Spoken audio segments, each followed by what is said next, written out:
krásne farby, mám z toho neskutočnú nostalgiu a vôbec sa nebojím takýto look nosiť aj dnes.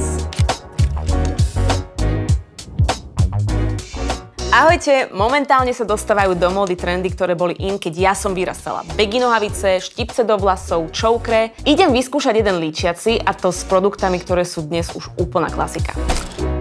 Ako prvý tu mám Affinitone a niečo vám poviem. Keď je make-up na trhu už 10 rokov, tak to asi niečo znamená. Je hydratačný a neskutočne dobre sa rozotiera, takže ja sa absolútne nečudujem, že je tak obľúbený medzi babami. V tých rokoch ma najviac inšpirovali speváčky, herečky a dneska je to už úplne inak. Stačia nám sociálne siete a vždy, keď vidím nejaký nový trend, tak ho musím vyskúšať. Tá inšpirácia zo sociálnych sietí je perfektná, ale ja sa priznám, že tie experimenty nechávam skôr na profesionálov a držím sa nejakého takého môjho klasického make-upu. Ale toto je napríklad vec, čo robím bežne. Robím si taký opálenejší look s týmto bronzerom. Dám si ho sem na líčka, takú jemnú kontúrku, kľudne aj na čelo. Chcete vedieť nejaký môj nepopulárny názor? Lebo ja jeden mám. Čo sa týka módy, tak stále mám rada skinny jeansy. Stále mi to príde pekné a keď nájdem nejaký pekný kúsok, tak ho kúpim a dá sa to krásne zladiť. A celkovo si zastávam taký názor, že keď sa nám stále niečo páči v móde alebo v líčení, tak prečo to meniť? Nutne si nekupujem nejaké extra drahé veci len preto, že sú v kurze, skôr idem po kvalite a funkčnosti. Toto je napríklad úplne obyčajný gel na obočie, nestojí Mailand a spraví krásne svoju robotu, vyplní to obočie, vyčeše ho a vyzerá to krásne. Najviac si spomínam, ako som mamine zvykla krádnuť make-up, ako asi všetky. A spomínam si na ten guličkový bronzer, taký ten úplne klasický. A neskutočne som túžila po najjasnejšom highlighteri.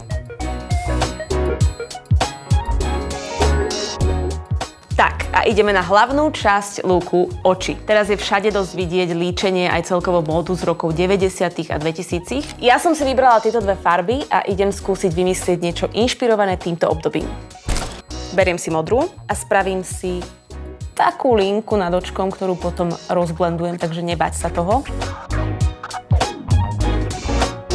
A snažíme sa, aby to vyzeralo ako taký pekný tieň, takže to dostratená vyblendujeme.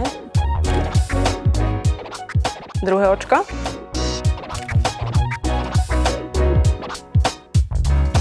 OK, modrú máme, takže môžeme pridať ružovú. Dáme ju iba sem do stredu spodného viečka.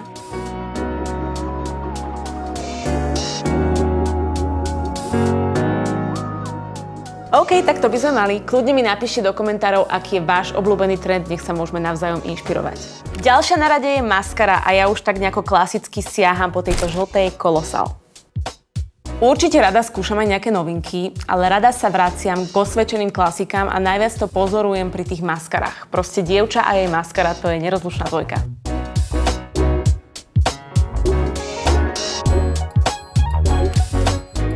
A pre úplne perfektný 2000s look najprv oramujem pery kontúrkou.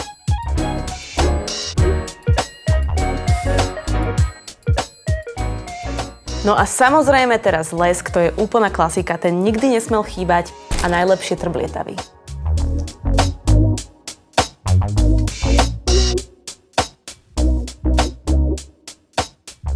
No je to hotovo, krásne farby, mám z toho neskutočnú nostalgiu a vôbec sa nebojím takýto look nosiť aj dnes.